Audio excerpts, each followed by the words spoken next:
গল্পকথক চ্যানেলে আপনাদের সবাইকে স্বাগত জানাচ্ছি। আমি সুরিত। আজকে আপনাদের জন্য রয়েছে হুমায়ুন আহমেদের নিশিথিন উপন্যাসটির তৃতীয় পর্ব। আপনারা যারা আমাদের রেগুলার শ্রোতা আছেন তাদেরকে বলতে চাই, আমাদের ফেসবুকে একটি ফ্যান পেজ আছে।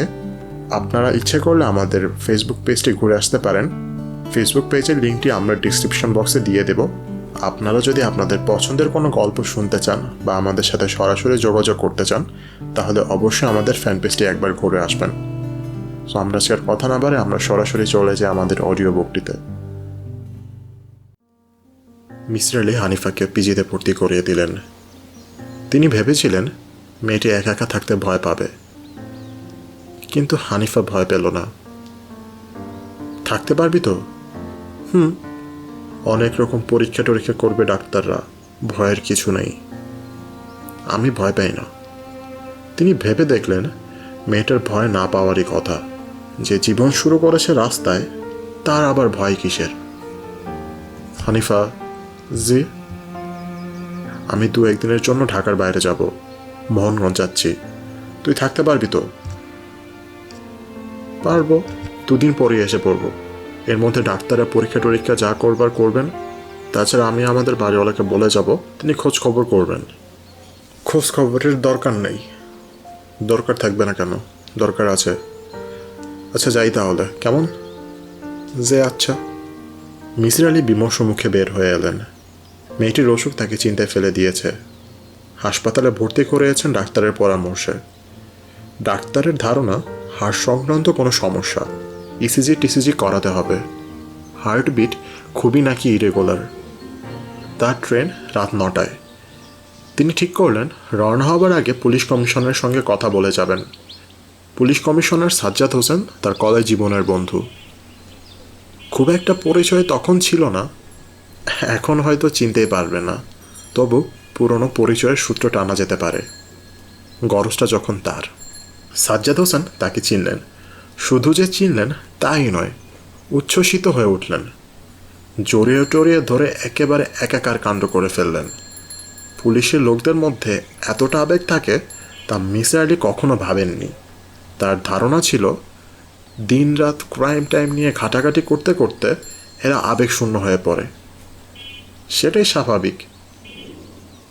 সাজ্জাদ হোসেন বললেন, ফ্যানটা নিচে আগে আরাম করে বস, তারপর বল কি দরকার এসেছিস। পুলিশের কাছে কেউ বিনা প্রয়োজনে আসে না। তাই নাকি? পুলিশ এবং ডাক্তার, এই 2 ধরনের মানুষের কাছে কেউ বিনা প্রয়োজনে যায় না। এখন তুই বল, কি ব্যাপার? আত্মীয় স্বজন কাউকে পুলিশে ধরেছে?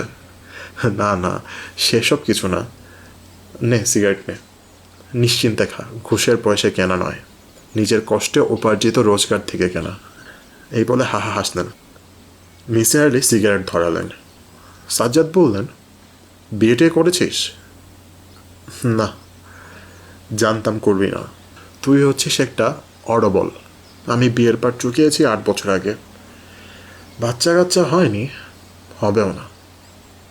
সাজ্জাদ হোসেনের চোখে মুখে ক্ষণিকের জন্য একটা ছায়া পড়ল, কিন্তু তা নিমেষেই কাটিয়ে উঠলেন। হাসি মুখে বললেন, জেসমিন চৌধুরী। মিসির আলি চিনতে পারলেন না। সাজ্জাদ হোসেন অবাক হয়ে বললেন, সত্যি চিনতে পারছিস না? অত টিভিতে অভিনয় করে, তাকে কেউ চেনে না এটা তো আমি ভাবতে পারছি না। টিভি নেই আমার বাসায়। বলিস কি? বাসায় খাট পালঙ্ক আছে তো, নাকি মেঝেতে পাটি পেতে ঘুমাস? এখন বল তো সমস্যা কি? আমার একটা কাজের মেয়ে আছে, নাম হানিফা। জিনিসপত্র নিয়ে ভেগেছে। না, তা না, আমি এই মেয়েটির অতীত ইতিহাস খুঁজে বের করতে চাই। সেটা কিভাবে করা সম্ভব তাই জানার জন্য তোর কাছে আসা। পাস্ট হিস্ট্রি জানতে চাস কেন? মেয়েটি জানে না তার বাবা মাকে, আত্মীয় স্বজন কে কোথায় তাও বলতে পারে না। জ্ঞান হবার পর থেকেই সে দেখেছে সে ভাসছে। আমি ওর বাবা মাকে ট্রেস করতে চাই। সাজ্জাদ হোসেন গম্ভীর স্বরে বললেন, খামোখা চেষ্টা করছিস, কিছুই ট্রেস করা যাবে না। সম্ভবত জন্ম হয়েছিল বেশ্যাপল্লীতে, তারপর হারিয়ে গেছে সেখান থেকে। আমার তো মনে হয় না। কেন মনে হয় না? মিসির আলি তার জবাব না দিয়ে বললেন, আমার মনে হয় মেয়েটির শৈশব কেটেছে বিদেশে। সাজ্জাদ সাহেব বললেন, চোখ নীল, ব্লন্ড চুল নাকি? না না, মেয়েটি বাঙালি, কিন্তু বাবা মা হয়তো বিদেশে ছিলেন। কেন বলছি সেসব? তো লজিকটা কি এখানে? মিসির আলি আরেকটা সিগারেট ধরালেন এবং থেমে থেমে বললেন, হানিফা মেয়েটি গত পরশু রাতে খুব অসুস্থ হয়ে পড়ে। প্রচণ্ড রকমের জ্বর। জ্বরের ঘরে সে বিড়বিড় করে বলছিল, it hurts, it hurts. Sajjad Hossain তীক্ষ্ণ চোখে তাকিয়ে রইলেন। মিসির আলি বলে চললেন, আমার মনে হয় খুব ছোটবেলায় মেয়েটি যখন অসুস্থ ছিল তখন সে তার মাকে বলতো, মামি ইট হার্টস। পরশু রাতে প্রচণ্ড জ্বরের মুখে অতীতের চাপা পড়া কথাগুলো বের হয়ে এসেছে। অবচেতন মন সেই সময় সক্রিয় হয়ে ওঠে। এ জাতীয় ব্যাপার ঘটে। সাজ্জাদ হোসেন শুধু বললেন, ভেরি ইন্টারেস্টিং। মিসির আলি বললেন, হারিয়ে যাওয়া ছেলেমেয়েদের সম্পর্কে বাবা মা নিশ্চয়ই থানায় ডায়েরি করান। সেখান থেকে কোনো সাহায্য পাওয়া যাবে না? ধরো আমি যদি জানতে চাই 5 থেকে 8 বছর আগে কোনো বাচ্চা নিখোঁজ হয়েছিল, জানা যাবে কি? না, এত পুরনো রেকর্ড কে বের করবে বল? এটা তো আর ইংল্যান্ড আমেরিকা না যে সব কম্পিউটারে ঢোকানো আছে, বোতাম টিপলে বেরিয়ে আসবে। পুরনো রেকর্ড রাখার কোনো ব্যবস্থাই কি নেই? নতুন রেকর্ড রাখবারই জায়গা নেই, আর পুরনো রেকর্ড। একটা মিসিং পারসন ব্যুরো আছে, সেখানে কোনো কাজ হয় না। তাছাড়া সেন্ট্রালি ইনফরমেশন রাখার কোনো ব্যবস্থা আছে বলে আমার মনে হয় না। প্রতিটি থানায় আলাদা আলাদাভাবে খোঁজ করতে হবে। সেটা একটা বিশাল ব্যাপার। বিশাল হলেও নিশ্চয়ই অসম্ভব না। কিছুটা অসম্ভবও। তোর পক্ষে কিছু করা সম্ভব না? সাজ্জাদ হোসেন গভীর হয়ে রইলেন। মিসির আলি বললেন, আমি নিজে সমস্ত পত্রপত্রিকায় বিজ্ঞাপন দিতে পারি। সেটা মন্দ না, ভেরি গুড আইডিয়া। না, আইডিয়াটা খুব গুড নয়। নয় কেন? অন্য কোনো এক সময় বলবো কেন নয়। আজ উঠতে হবে, ময়মনসিংহ যাচ্ছে একটা জরুরি কাজে। ফিরে এসে তোর সাথে যোগাযোগ করব। মিসির আলি উঠে পড়লেন। ফিরোজরা ধানমন্ডির যে বাড়িটিতে থাকে তাকে বাড়ি না বলে রাজপ্রাসাদ বলা যেতে পারে। বিশাল একটি দোতলা বাড়ি। বাড়ির চারপাশে জেলের মতো উঁচু পাঁচিল। গেটে বড় বড় করে লেখা, কুকুর হইতে সাবধান।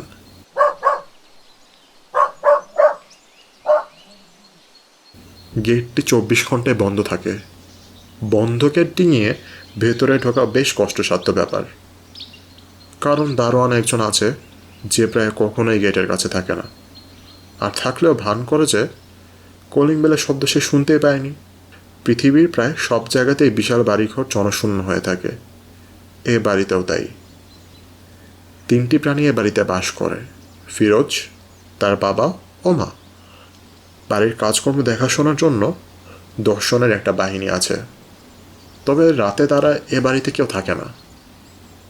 বাড়ির পেছনেই হোস্টেল ঘরের মতো 4-5টা রুমের একটা টিনের হাফ বিল্ডিং আছে। এরা রাতে সেখানে থাকে। মূল বাড়ির সঙ্গে যোগাযোগের ব্যবস্থা হচ্ছে কলিং বেল। রাতের বেলায় প্রয়োজন হলে কলিং বেল টিপে এদের ডাকা হয়। সে প্রয়োজন সাধারণত হয় না। ফিরোজের অসুখের পর অবস্থা খানিকটা বদলেছে। তার ঘরের সামনের বারান্দায় রহমতের শোয়ার ব্যবস্থা করা হয়েছে। কাদেরের মাকেও মূল বাড়ির একতলায় থাকতে দেওয়া হয়েছে। তবে এ ব্যবস্থা সাময়িক। ফিরোজের বাবা ওসমান সাহেবের বয়স প্রায় 60 হবে। ফিরোজ 3 নম্বর ছেলে। ফিরোজের আগে 2টি ছেলে যথাক্রমে 9 বছর এবং 11 বছর বয়সে মারা যায়। 2টি মৃত্যুই অস্বাভাবিক। বড় ছেলে মারা যায় পিকনিক করতে গিয়ে। স্কুলের সব ছেলেরা দল বেঁধে গিয়েছিল সালনায়। পিকনিক শেষ করে সবাই ফিরে এলো, কেউ লক্ষ্যই করল না একটি ছেলে কম। সালনার পুকুরে সে ভেসে উঠেছিল। ওসমান সাহেবের মধ্যম ছেলেটি মারা গেছে রোড অ্যাক্সিডেন্টে। সে রাস্তা পার হওয়ার সময় আচমকা দৌড় দেয়নি বা হঠাৎ কোনো ট্রাকের সামনে পড়েনি। সে হাঁটছিল ফুটপাত ধরেই, কিন্তু সিমেন্টের বস্তা বোঝায় একটি ট্রাক সেই ছুটির দিনের সকালে ফুটপাতে উঠে গিয়েছিল। যে পরিবারের 2টি ছেলে অপঘাতে মারা যায় সে পরিবারের বাবা মা সাধারণত ভেঙে পড়েন। এই পরিবারের ক্ষেত্রে সেরকম কিছু ঘটেনি। ওসমান সাহেব অত্যন্ত শক্ত ধরনের মানুষ। কোনো কারণে বিচলিত হওয়া তার স্বভাবের মধ্যে নেই। তার স্ত্রী ফরিদা স্বামীর এই গুণে কিছু পরিমাণ পেয়েছে। বড় বড় ঝড়ঝাপটাতে মোটামুটি স্থির থাকতে পারেন। ফিরোজের ভয়াবহ বিপর্যয়েও তারা স্বামী স্ত্রী স্থির ছিলেন। ধৈর্য হারাননি। ফরিদা একবার শুধু বলেছিলেন, আমাদের উপর কারো অভিশাপ আছে, আর তাতে ওসমান সাহেব এমন ভঙ্গিতে তাকিয়েছিলেন যে তিনি দ্বিতীয়বার এ জাতীয় কথা বলেননি। স্বামীকে তিনি বড্ড ভয় পান। তার ইচ্ছে ছিল ফিরোজকে চিকিৎসার জন্য বিদেশে নিয়ে যাবেন, তা সম্ভব হয়নি ওসমান সাহেবের জন্য। তিনি বারবার জোর দিয়ে বলেছেন, আমি আমার বদ্ধ ছেলেকে বিদেশে নিয়ে যাব না, কিছুটা সুস্থ হোক তারপর নিয়ে যাব। ফরিদা বলেছিলেন, চিকিৎসা যে করেছে সে তো ডাক্তার না, একজন ডাক্তারকে দিয়ে চিকিৎসা করো, ভদ্রলোক মাস্টার মানুষ, উনি কি চিকিৎসা করাবেন? কেউ যদি কিছু করতে পারে উনিই পারবেন, তুমি ধৈর্য ধরো। তিনি ধৈর্য ধরলেন। ধৈর্য ধরা বিফলে যায়নি। ফিরোজ এখন সুস্থ। ভয়াবহ একটা স্তর সে পার করেছে। ওসমান সাহেবের ধারণা ফিরোজ এখন পুরোপুরি ভালো, সহজ, স্বাভাবিক মানুষ। কিছুদিনের মধ্যেই হয়তো পড়াশোনা শুরু করবে। এখন তাকে বাইরে নিয়ে যাওয়া যাবে, পাহাড়ের ওপরে কোনো ঠান্ডা জায়গায়। হাতের কাছে আছে নেপাল, প্লেনে যেতে 43 মিনিট লাগে। তবে ওসমান সাহেব ঠিক মনস্থির করতে পারছেন না। এখন হয়তো ফিরোজকে নিয়ে বাইরে বেরোবার মতো অবস্থা হয়নি। মিসির আলি সেরকমই বলেছেন। মিসির আলির মতের সঙ্গে তিনি একদমই একমত নন, তবু তাকে অগ্রাহ্য করার সাহস হয় না। হয়তো আরও কিছুদিন অপেক্ষা করতে হবে, ততক্ষণে বর্ষা শুরু হবে। বর্ষার নেপাল খুব একটা দর্শনীয় নয়। দিনরাত টিপটপ বৃষ্টি পড়ে, হোটেলের ঘরেই বন্দি জীবনযাপন করতে হবে। ওসমান সাহেব একটা দীর্ঘ নিঃশ্বাস ফেললেন। তিনি অধৈর্য হয়ে পড়ছেন। এটা একটা নতুন ব্যাপার। তার জীবনে ধৈর্যের অভাব কোনোদিন ছিল না। তিনি সমস্ত জটিলতাকে সহজভাবে গ্রহণ করেন। এখন কি তা পারছেন না? ওসমান সাহেব চুরুট ধরিয়ে ক্লান্ত গলায় ডাকলেন, ফরিদা। ফরিদা পাশের ঘরেই ছিলেন। তিনি ঘরে ঢুকলেন। ফিরোজ কেমন আছে আজ? ভালো। কি করছে? ভেতরের বারান্দায় ইজি চেয়ারে বসে আছে। শুধু শুধু বসে আছে কেন? না, কি যেন করছে, ডাকবো? ডাকো। ফরিদা ডাকতে গেলেন এবং ফিরে এলেন কাউকে না নিয়ে। ফিরোজ ঘুমাচ্ছে। দুপুর 11টায় কিসের ঘুম? ওসমান সাহেব অত্যন্ত বিরক্ত হলেন, যদিও বিরক্ত হবার কোনো কারণই নেই। জুন মাসের দুপুরবেলায় কারো চোখে ঘুম জড়িয়ে আসাটা অন্যায় নয়। তার নিজেরই ঘুম ঘুম পাচ্ছে। ফরিদা বললেন, তোমার কি হয়েছে? এমন রেগে রেগে কথা বলছো কেন? রেগে রেগে কথা বলছি নাকি? বেশ কয়েকদিন থেকে লক্ষ্য করছি, অতি অল্পতেই you R losing your temper. তোমার ব্লাড প্রেশার কি বেড়েছে? না। চেক করিয়েছ? না। চেক না করিয়ে কিভাবে বলছো বাড়েনি? আমার তো মনে হয় বেড়েছে। শম্ভুবাবুকে ডাকি? কাউকে ডাকতে হবে না, তুমি তোমার নিজের কাজ করো। আমার আবার কী কাজ যে করবো? ওসমান সাহেব বুঝতে পারছে তার মেজাজ খারাপ হতে শুরু করেছে, অসম্ভব খারাপ। এই মুহূর্তে তা চেক করা উচিত। রাগ সামলাবার কি একটা পদ্ধতি যেন পড়েছিলেন বইয়ে। পায়ের নখের দিকে তাকিয়ে থেকে 1 থেকে 20 পর্যন্ত গোনা। কিন্তু তার পায়ে জুতো, তিনি পায়ের নখের দিকে তাকাতে পারছেন না। ফরিদা বললেন, তুমি এরকম করছো কেন? কীরকম করছি? অস্বাভাবিক আচরণ করছো। তাই নাকি? হ্যাঁ তাই। আজ 10টায় তোমার বোর্ড মিটিং ছিল, কোনো কারণ ছাড়াই তা ক্যান্সেল করেছো। এবং বলো কি বলতে চাও, থেমে গেলে কেন? বেশ কিছুদিন থেকেই তুমি কোনো কাজকর্ম দেখছো না। তাতে কিছুই আটকে নেই ফরিদা, আমি বিশ্রাম করছি। আমি ক্লান্ত। আমার মতো বয়সের একটি মানুষের ক্লান্ত হওয়াটা অস্বাভাবিক কিছু নয়। ফরিদা ওসমান সাহেবের পাশের চেয়ারে বসলেন। চেয়ারের 2 হাতলে নিজের হাত তুলে দিলেন। বসার ভঙ্গি অনেকটা সিংহাসনে বসার মতো। ওসমান সাহেব তার স্ত্রীর বসার ভঙ্গির সঙ্গে পরিচিত। এভাবে বসা মানেই ফরিদা যুক্তি দিয়ে কিছু বলবে। সেই যুক্তিগুলো কিছুতেই ফেলে দেওয়া যাবে না। ওসমান সাহেব বললেন, বলো তুমি কি বলতে চাও? ফরিদা সহজ কিন্তু দৃঢ়স্বরে বললেন, গত 3-4 দিন ধরে তুমি এই ধরনের আচরণ করছো এবং আমার মনে হয় ফিরোজের কোনো একটা ব্যাপার তোমাকে এফেক্ট করেছে। সেটা কি? কিছুই না, ফিরোজের কোনো ব্যাপার নয়। ফিরোজ এখন বেশ সুস্থ। না, সে পুরোপুরি সুস্থ হয়নি। ফরিদার কণ্ঠ তীব্র ও তীক্ষ্ণ। ওসমান সাহেব কিছু বললেন না। তিনি ভালো করেই জানেন গত 3 দিন ধরে ফিরোজ খুবই অসুস্থ। তার ধারণা এই তথ্যটি তিনি একাই জানেন। এখন বুঝতে পারছেন এ ধারণা সত্য নয়। ফরিদাও সেটা জানে। ওসমান সাহেব ক্লান্ত গলায় বললেন, আমার জন্য 1 কাপ চা দিতে বলো। ফরিদা উঠলেন না। তিনি জানেন ওসমান সাহেবের চায়ের পিপাসা হয়নি।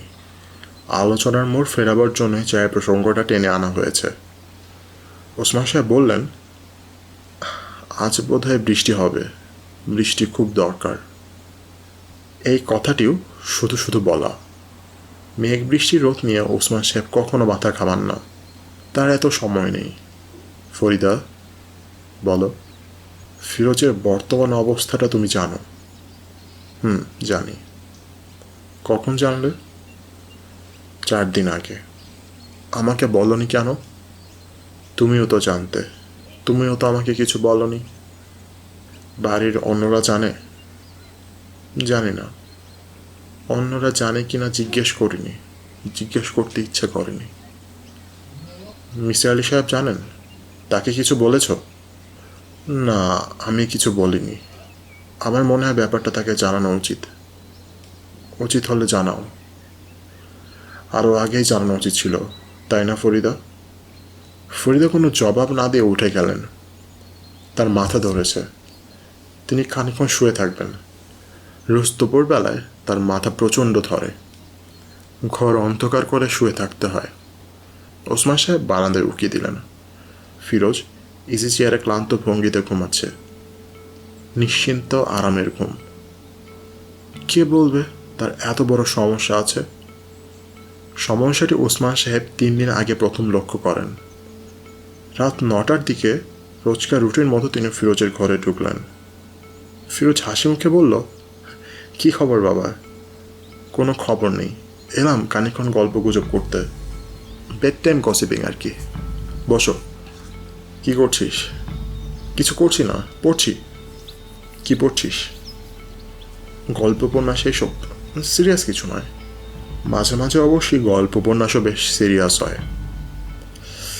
তা হয়, তবে আমি হালকা জিনিস পড়ি। এখন পড়ছি রবীন্দ্রনাথের উপন্যাস নকুরবি। রবীন্দ্রনাথের উপন্যাস হালকা জিনিস নাকি? বলিস কি তুই? বেচারা নোবেল প্রাইজ পেয়েছে বলে যে তাকে ভারী ভারী উপন্যাস লিখতে হবে তেমন তো কোনো কথা নেই। ফিরোজ হাসতে শুরু করলো। সহজ স্বাভাবিক হাসি। একজন অসুস্থ মানুষ এরকম ভঙ্গিতে হাসতে পারে না। ওসমান সাহেব নিজেও হাসলেন। ঠিক তখনই একটা জিনিস লক্ষ্য করলেন। ফিরোজের বিছানার উপর প্রায় 2.5 হাত লম্বা একটা লোহার রড পড়ে আছে। তিনি বিস্মিত হয়ে বললেন, লোহার রডটা কেন এখানে? ফিরোজ তাকালো, কিন্তু কিছু বলল না। কে রেখেছে এটা এখানে? আমি। কেন? এমনি। এমনি মানে? বিছানার উপর কেউ লোহার রড রাখবে কেন? ব্যাপারটা কি? ওসমান সাহেব লক্ষ্য করলেন ফিরোজের মুখ কেমন যেন কঠিন হয়ে আসছে। চোখের দৃষ্টি তীক্ষ্ণ, জল জল করছে। দে আমার কাছে দে, আমি বাইরে রেখে আসি। না। না মানে? এটা দিয়ে তুই কি করবি? ফিরোজ গম্ভীর গলায় বলল, বাবা তুমি এখন যাও, আমি ঘুমাবো। তুই ঘুমাবি ভালো কথা, কিন্তু লোহার রড পাশে নিয়ে ঘুমাতে হবে কেন? ঘুমালে অসুবিধা কি? অসুবিধা কিছুই নেই, কিন্তু সব কিছুর একটা কারণ আছে। তুই কারণটা আমাকে বল। না, বলবো না। ওসমান সাহেব অবাক হয়ে তাকিয়ে রইলেন। ফিরোজের চোখ লাল হয়ে উঠেছে। কপালে বিন্দু বিন্দু ঘাম। ভারী ভারী নিঃশ্বাস ফেলছে।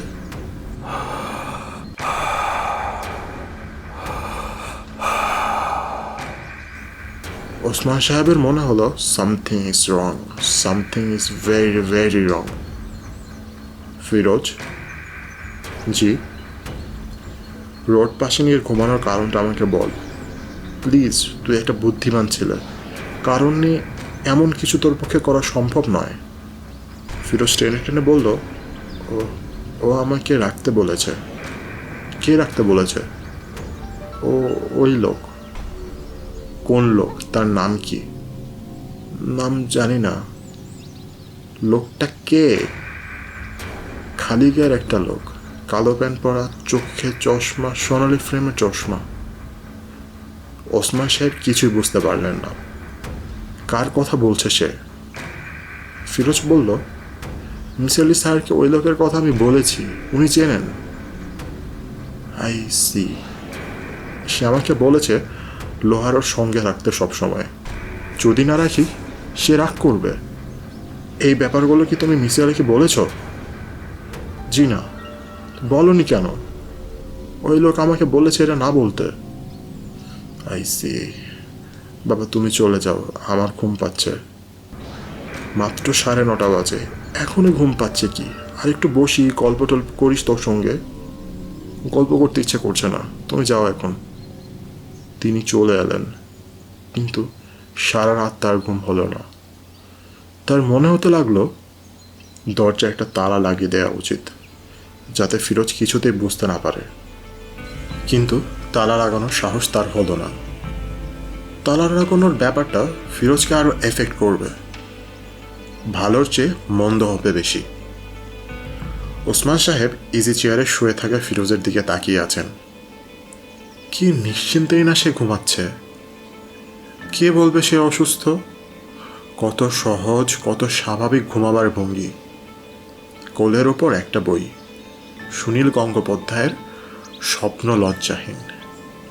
উপন্যাসটি কেমন কে জানে। সুনীলের কোনো বই কখনো পড়েননি, গল্প উপন্যাস তার পড়া হয়ে ওঠে না। ফিরোজ ঘুমের মধ্যেই নড়ে উঠল। ওসমান সাহেব মৃদুস্বরে ডাকলেন, ফিরোজ। ফিরোজ জবাব দিল না। তার পায়ের কাছে ভারী লোহার রডটি আছে। রডটির মাথা বেশ ধারালো, বারবার সেখানে চোখ আটকে যায়। ওসমান সাহেব অস্বস্তি বোধ করতে লাগলেন। তার বারবার মনে হচ্ছে এই লোহার রডটি ভয়ঙ্কর কোনো কিছুর জন্য অপেক্ষা করছে। মিসির আলির সঙ্গে দেখা হওয়া দরকার। তিনি নাকি ঢাকায় নেই, কোথায় গিয়েছেন কেউ বলতে পারে না, কবে ফিরবেন তাও কারো জানা নেই। মোহনগঞ্জ স্টেশনে মিসির আলি নামলেন রাত 7:30টায়। গায়ে প্রবল জ্বর, মাথায় অসম্ভব যন্ত্রণা, চোখ মেলতে পারছেন না, এরকম একটা অবস্থা। তার নিজের বোকামির জন্য এটা হয়েছে। শ্যামগঞ্জ পর্যন্ত ট্রেনে প্রচণ্ড ভিড় ছিল। কামরায় লেখা 25 জন বসবেন, বসেছে 50 জন, আরও 50 জন দাঁড়িয়ে। অসম্ভব গরম। বাথরুমের খোলা দরজা দিয়ে আসছে উৎকট দুর্গন্ধ। বারবার মিসির আলির নিঃশ্বাস বন্ধ হয়ে আসছিল। নরক যন্ত্রণা বোধ হয় একেই বলে। যাত্রীদের মধ্যে একজন রোগী আছে যে কিছুক্ষণ পর পর গো গো শব্দ করছে। সেই শব্দ শুনে মনে হয় এক্ষুনি বোধহয় তার প্রাণ বিয়োগ হবে। ভয়াবহ একটা অবস্থা। মিসির আলি শ্যামগঞ্জে নেমে পড়লেন। খোলা জায়গায় কিছুক্ষণ দাঁড়িয়ে বুক ভর্তি করে নিঃশ্বাস নেবেন এই আশায়। ট্রেন ছাড়ার সময় হঠাৎ মনে হলো ছাদে বসে গেলে কেমন হয়। অনেকেই তো যাচ্ছে, বাতাসের অভাব হবে না সেখানে। গ্রামের ভেতর দিয়ে ট্রেন যাবে, টাটকা বাতাস পাওয়া যাবে। তিনি ছাদে উঠে পড়লেন। ছাদের অবস্থা বেশ ভালো, চমৎকার হাওয়া। মিসির আলি নিজেকে ধন্যবাদ দিলেন ঠিক সময়ে ঠিক সিদ্ধান্তটি নেবার জন্য। সিদ্ধান্ত ঠিক ছিল না। হিরণপুরে আসবার আগেই আকাশ অন্ধকার হয়ে এলো। প্রবল বাতাস বইতে শুরু করলো। ধরবার মতো কোনো ব্যবস্থাও নেই। তার মনে হতে লাগলো যে কোনো মুহূর্তে তাকে উড়িয়ে নিয়ে চাষা খেতে ফেলবে। জীবনের ইতি হবে সেখানেই। বাতাসের সঙ্গে সঙ্গে বর্ষণ, বৃষ্টির ফোঁটা সূচের মতো গায়ে বিচ্ছে। আর কি যে ঠান্ডা, যেন বরফের চাই থেকে গলে গলে পড়ছে। একটা ভালো অভিজ্ঞতা হলো, কিন্তু এই অভিজ্ঞতার কথা অন্যকে বলার মতো সুযোগ কি আর হবে? মিসির আলি বাতাসের ছাপটা সামলাবার চেষ্টা করছেন। ছাদের উপরে বসা মানুষগুলোর কেউ কেউ আজান দিতে শুরু করেছে। আল্লাহকে খুশি করার একটা চেষ্টা। আল্লাহ খুশি হলেন কিনা বোঝা গেল না। ঝড় বৃষ্টি কিছুই কমল না। তবে ড্রাইভার ট্রেন দাঁড় করিয়ে ফেলল। ছাদের উপরে বসে থাকা অসহায় মানুষগুলোর আজানের শব্দ নিশ্চয়ই তার কানে গিয়ে পৌঁছেছে। আজানের ধ্বনি একেবারেই বৃথা যায়নি।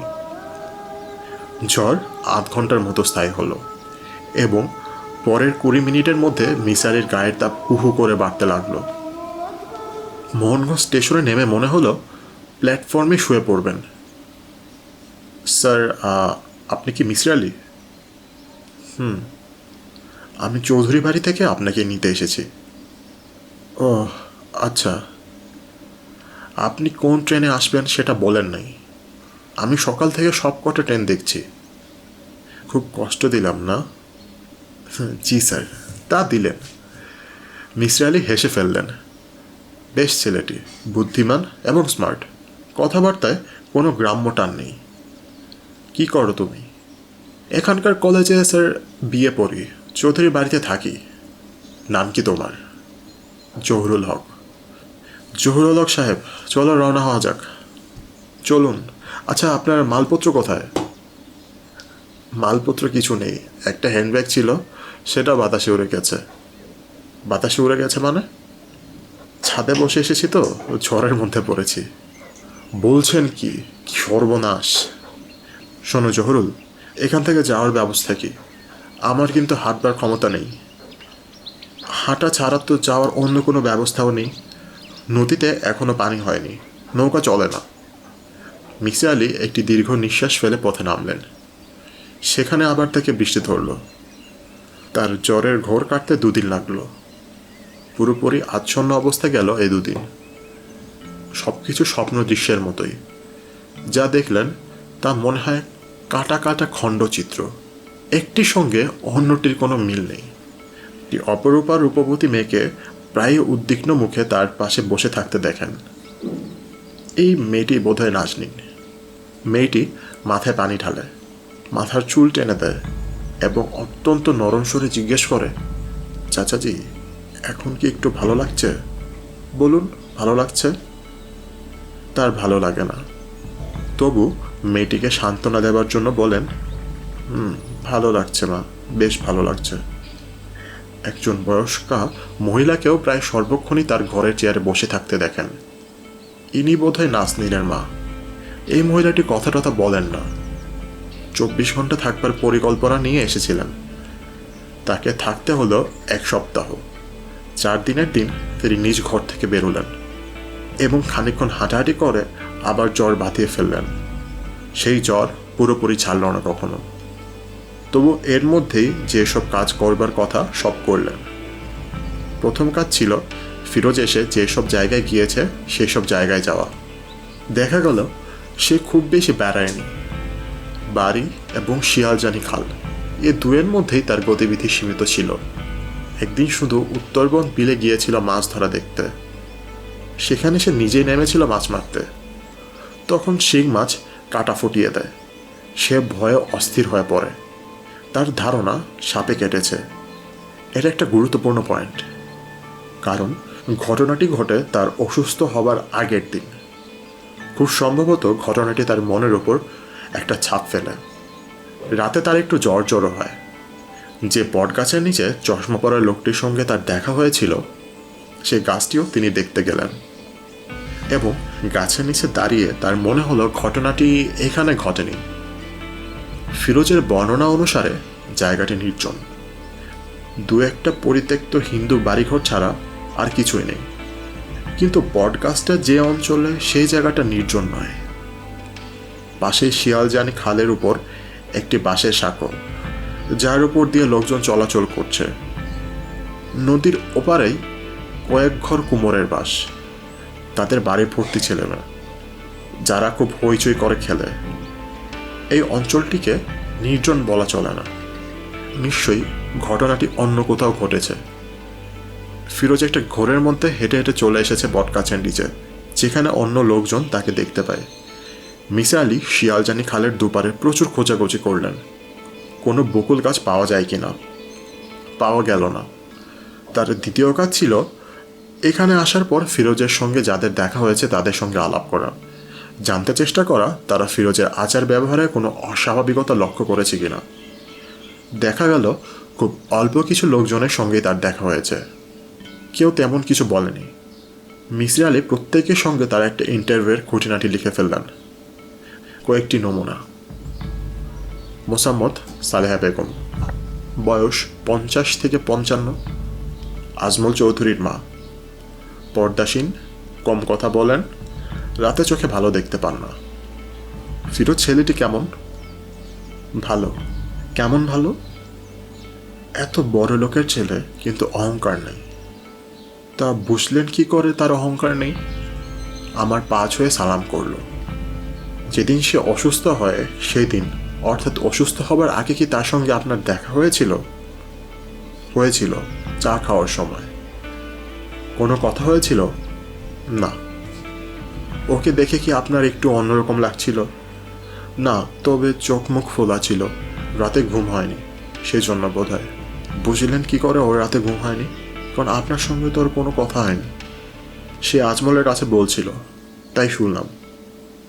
আপনি জিজ্ঞেস করেননি কি জন্য ঘুম হয়নি? না।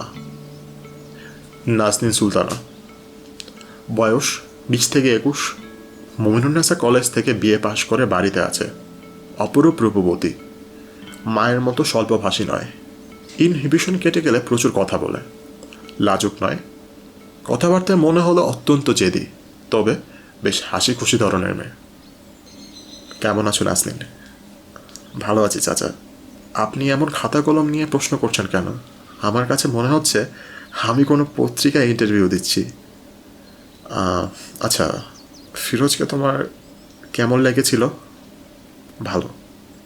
কেমন ভালো? বেশ ভালো। এই পর্যায়ে মেয়েটি ঈষৎ লজ্জা পেয়ে গেল। ঠিক কী কারণে তুমি বলছো বেশ ভালো? জানি না কি কারণে। ফিরোজ অসুস্থ হবার পেছনে কি কোনো কারণ আছে বলে তোমার মনে হয়? এইসব নিয়ে আমি কখনো ভাবিনি চাচা।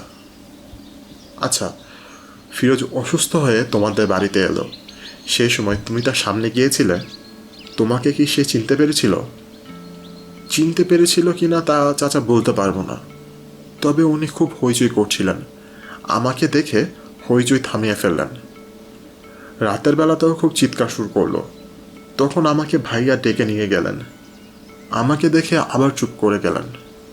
এখন আমি একটা ব্যক্তিগত প্রশ্ন করছি, জবাব দিতে না চাইলে জবাব দিও না।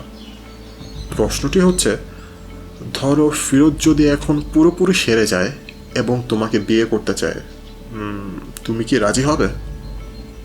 খুব সহজ এবং শান্ত গলায় সে বলল, হ্যাঁ হব। চাচা, আজকের মতো থাক। আপনার জন্য এখন শরবত নিয়ে আসে নাকি চা খাবেন? আপনি খুব ঘন ঘন চা খাচ্ছেন, এটা কিন্তু চাচা একবারে ঠিক না।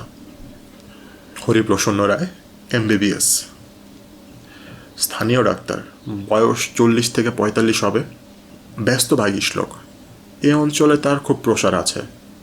ইন্টারভিউ চলাকালেই 2-1 লোক তাকে নিতে এলো। কথা বেশি বলেন। আচ্ছা, আপনি কখন রুগীকে দেখতে এলেন? আমাকে খবর পাঠিয়েছে 5টায়। তখন যাওয়ার কোনো উপায় ছিল না, কারণ ধর্মপাশা থেকে একজন পেশেন্ট এসেছে। যায় যায় অবস্থা, পেটের ব্যথা, আলসার ছিল, সেই পেইন। কাজেই আমি সন্ধ্যার পরে গিয়ে উপস্থিত হই। ধরুন 6টা, 6:30, শীতকাল তো। 6টার সময় চারদিক অন্ধকার। আপনি কি দেখলেন? মানে রুগীর অবস্থার কথা বলছি। গোগো শব্দ করছে, মুখ দিয়ে ফেনা বের হচ্ছিল। হিস্টেরিয়ার লক্ষণ মনে হলো। চোখ বড় বড় করে ঘোরাচ্ছিল।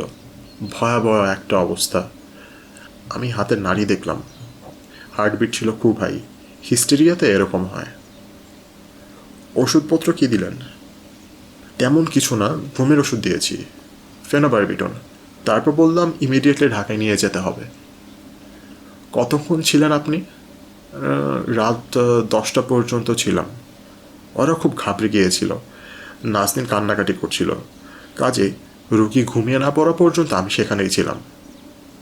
ঘুমের মধ্যে রুগী কি কোনো কথাবার্তা বলছিল? না, বেশ গভীর ঘুমে ছিল। আমি ঘুমের মধ্যে আরেকবার নাড়ি দেখলাম। হার্টবিট বেশি ছিল, তবে আগের চেয়ে কম। কত ছিল তা ঠিক মনে নেই। গায়ের টেম্পারেচার কত ছিল? আমি যখন দেখি তখন অল্প ছিল, 99.5। আমি চলে আসার সময় বলেছিলাম সকালবেলা আবার দেখব, কিন্তু সেটা সম্ভব হয়নি। ভোর 5টার ট্রেনে রুগীকে নিয়ে তারা ঢাকায় চলে যায়। জহুরুল হক, বয়স 20 থেকে 21, স্থানীয় কলেজের ছাত্র, বুদ্ধিমান এবং বেশ স্মার্ট। চৌধুরীদের বাড়িতে লজিং থাকে। এদের সঙ্গে ক্ষীণ আত্মীয়তার সম্পর্ক আছে বোধহয়। কথাবার্তা শুনে ধারণা হলো নাসরিন মেয়েটির প্রতি সে খানিকটা অনুরক্ত। ফিরোজের সঙ্গে তোমার কথা হয়েছিল? জি না, আমি একটু দূরে দূরে ছিলাম। দূরে দূরে ছিল কেন? আজমল ভাই সবসময় তার সঙ্গে থাকতেন। আমি আজমল ভাইকে সবসময় এড়িয়ে চলি। তাকে ভীষণ ভয় পাই। কাজেই ভয় পাও কেন? আজমল ভাই ভীষণ রাগী, চট করে রেগে যায়। ওদের ফ্যামিলি সবাই খুব রাগী। এখনও ওদের মধ্যে কিছুটা জমিদার জমিদার ভাব আছে। সবাইকে মনে করে ছোট লোক। ফিরোজ কেন অসুস্থ হয়েছিল বলে তোমার ধারণা? জানি না কেন হয়েছে, তবে লোকে বলে ওরা ধুতরা বীজ খাইয়ে পাগল করে ফেলেছে। কি বলছো তুমি? না, আমি মোটেও বিশ্বাস করি না। লোকে কি বলে সেটা বললাম। লোকে এ জাতীয় কথা বলছে কেন? এদের পূর্বপুরুষরা খুব অত্যাচারী জমিদার ছিল। এরা মানুষের প্রাণ অতিষ্ঠ করে দিয়েছিল। এরা প্রচুর অন্যায় কাজ করেছে, সেজন্যই এসব বলে। তুমি মনে হয় এদের ওপর রেগে আছো। না না না, আমি রাখতে যাবো কেন? সত্যি কথাটা বললাম আপনাকে। মোহনগঞ্জে আসায় মিসির আলি সাহেবের তেমন কোনো লাভ হয়নি। এখন পর্যন্ত এমন কোনো তথ্য পাননি যেটা তার কোনো কাজে আসবে। চট করে অবশ্যই কোনো কিছু পাওয়া যায় না, খুঁজতে হয়। জট খুলবার প্রথম ধাপই হচ্ছে অনুসন্ধান। অন্ধকারে হাত টানার মতো কোনো আলোর ইশারা থাকতে হবে। সেরকম কোনো আলোর সন্ধান মিসির আলি এখনও পাননি। তবে যাবার দিন ভোরবেলা একটি সূত্র পাওয়া গেল। অস্বস্তিকর একটি সূত্র, যাকে গ্রহণ করাও যায় না, আবার ফেলেও দেওয়া যায় না। নাসরিন এসে বলল, চাচা আসুন, আপনাকে একটা মজার জিনিস দেখাবো। কি মজার জিনিস? আমাদের এক পূর্বপুরুষ পিতলের একটি কলসি পেয়েছিল। কলসি ভর্তি ছিল মোহর। সেই মোহর পেয়েই তারা জমিদার হলো। কলসিটায় কি কোনো বিশেষত্ব আছে? না, সাধারণ কলসি, তবে অমাবস্যার সময়ে একটা ঝনঝন শব্দ করে। তুমি নিজে শুনেছ? না, তবে অনেকে শুনেছে। আমি আর ভাইয়া এক অমাবস্যার রাতে কলসির পাশে জেগেছিলাম। কিচ্ছু শুনতে পাইনি। মিসির আলি হাসি মুখে বললেন, প্রাচীনের মোহর ভর্তি কলসি এ জাতীয় গল্প খুব প্রচলিত, তবে এসবের কোনো ভিত্তি নেই। চাচা অনেকেই কিন্তু শব্দ শুনেছে।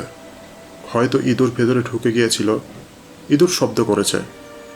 মিসির আলি কলসি দেখার জন্য কোনো রকম আগ্রহ বোধ করলেন না। শুধুমাত্র নাসরিন মেয়েটির মন রক্ষা করার জন্য তার সঙ্গে গেলেন। দোতলার উত্তরের শোবার ঘরটির তালা খুলল নাসরিন। মিসির শিরদার দিয়ে একটি ঠান্ডা স্রোত বয়ে গেল। কলসির কারণে নয়। এই ঘরে কয়েকটি পুরনো পেইন্টিং আছে। তাদের একটিতে খালি গায়ে একটি লোক ঘোড়ার পিঠে বসে আছে। তার পরনে কালো রঙের প্যান্ট, চোখে সোনালি চশমা, শুকনো ধরনের কঠিন একটি মুখ। নাসরিন, এই ছবিটা কার? আমার দাদার বাবার। উনি খালি গায়ে ঘোড়ায় চড়তেন। নাম কি ওর? মাসুক চৌধুরী। ওর সম্পর্কে আর কি জানো তুমি? বিশেষ কিছু জানি না, শুনেছি খুব অত্যাচারী ছিলেন। তারপর একদিন সন্ধেবেলা ঘোড়ায় চড়ে আসছিলেন, হঠাৎ প্রজারা তাকে ঘিরে ফেলে। তারপর? তারপর আবার কি? মেরে ফেলে, লোহার রড দিয়ে পিটিয়ে মারে। চাচা, এই দেখুন কলসি, আবার কি কি যেন লেখাও আছে গায়ে। চেষ্টা করে দেখুন পড়তে পারেন কি না। পালি ভাষায় লেখা। লেখাপড়ার ব্যাপারে তিনি বিন্দুমাত্র উৎসাহ বোধ করলেন না। ঠান্ডা গলায় বললেন, তোমার দাদার বাবাকে কি লোহার রড দিয়ে পিটিয়ে মারে? হ্যাঁ। ওর কথা তো জিজ্ঞেস করছেন কেন? এমনি জিজ্ঞেস করছি। আচ্ছা, ফিরোজ কি এই ঘরটি দেখেছে? সে কি এই ঘরে ঢুকেছিল? জি না।